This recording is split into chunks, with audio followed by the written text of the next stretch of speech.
I'm putting out this video today because today is the day that the sentencing is going to happen. So we're waiting to hear news about Judge Cahill's sentencing of Derek Chauvin in the George Floyd murder case. Of course, as a community, we're hoping for an ample sentencing. I think anything less than 20, 25 years is not going to go over well with the community. And it shouldn't.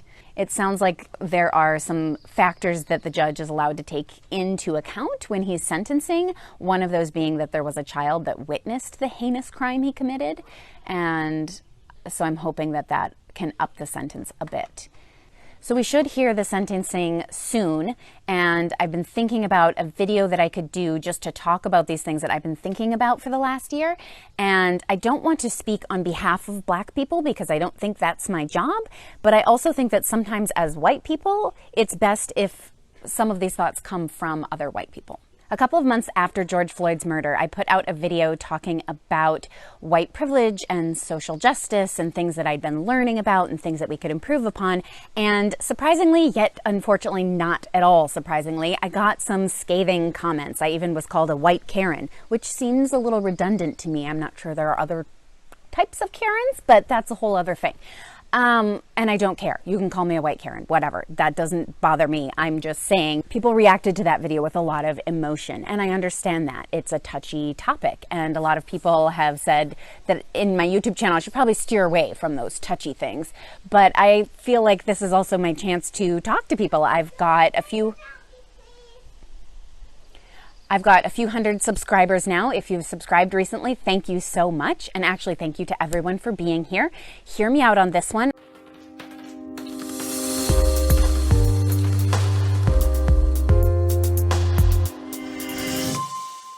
This is the third time I've sat down to do this video, and I think I'm always trying to say the right thing or say things in just the right way, and that paralyzes me from sometimes getting out the message that I want to get out. What's been interesting to me is how many people react to the phrase white privilege by denying that it exists. They don't see it in their own lives, and they don't see that they have it just because they have white skin. I think that comes from a place of feeling like they haven't just been handed everything in life and that they have worked hard. And of course, lots of white people have worked hard to get where they're at.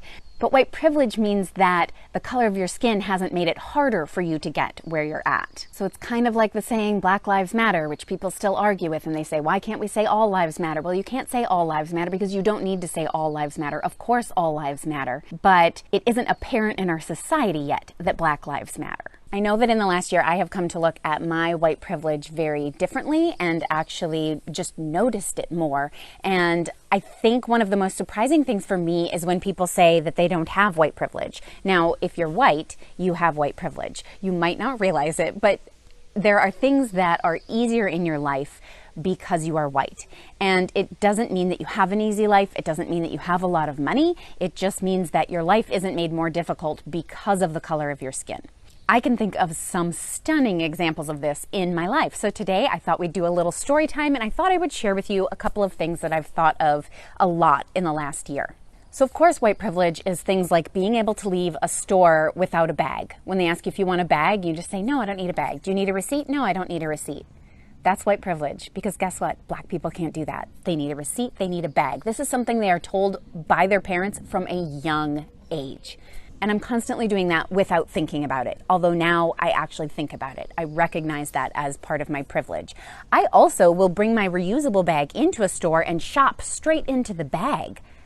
And to some that might look like I'm going to take all of these items. But again, I realize I'm probably not going to get in trouble for that. That's part of my white privilege. But the best story that I have for you today is one that I probably shouldn't even admit that I did, but I think it's far enough in the past that I can't get in trouble with any authorities. We'll just say I allegedly did all of this. So years ago when I moved to Colorado, I moved before my husband moved there to start graduate school, and it was my job to find us an apartment in Denver. My mother and father-in-law lived nearby, so my mother-in-law was willing to go apartment shopping with me, so I wouldn't do it alone because my husband thought that would be safer, which was probably a good decision. And so we went around and looked at a bunch of apartments, and there was one apartment that I saw a great listing for online. It didn't seem too good to be true, but it was a very good deal for that neighborhood, and I was really excited about it. It was a very tiny little house that was for rent, and the listing online looked great. They had great pictures. And so I thought, well, I can't get a showing for while I'm out and about, but we'll just swing by and see it from the outside. So my mother-in-law and I pull up to this cute little house in this neighborhood that I definitely wanted to live in. And the place looked great, but it had a for sale sign up. So I thought, oh, maybe they just bought it and they want to rent it out as an income property. I don't know. I don't know what the story is, but this place looks great. Again, it didn't look too good to be true, but it was a very good deal. So we just kind of thought we'd go up and peek in the windows. So we walked up, peeked in all the windows, looked great. And then we noticed that the garage door was sort of lifted a little bit. And we thought, you know, just a little crack, but we thought that might mean that it's not locked. So we went over to the garage door and just threw it up. Attached garage, so we just walked in.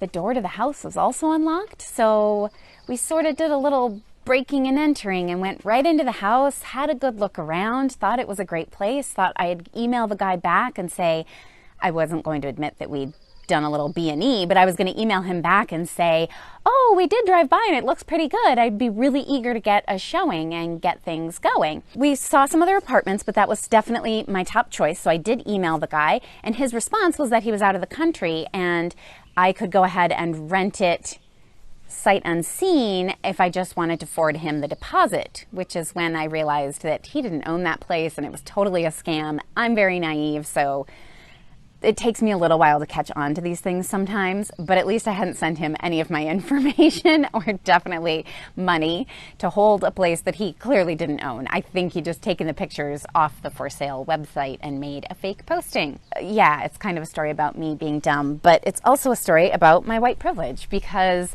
if I had any other color of skin, that wouldn't have been as safe of a thing for me to do. And I felt like even if somebody saw us doing that, they would assume good intent and probably wouldn't call the police on us. It's a silly story, but it's also such a great example of the freedom that I live with because I was born in this body.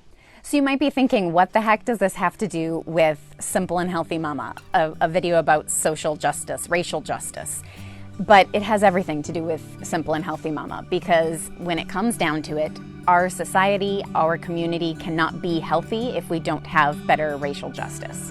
Not my most upbeat, charming video, but I thought it was really important.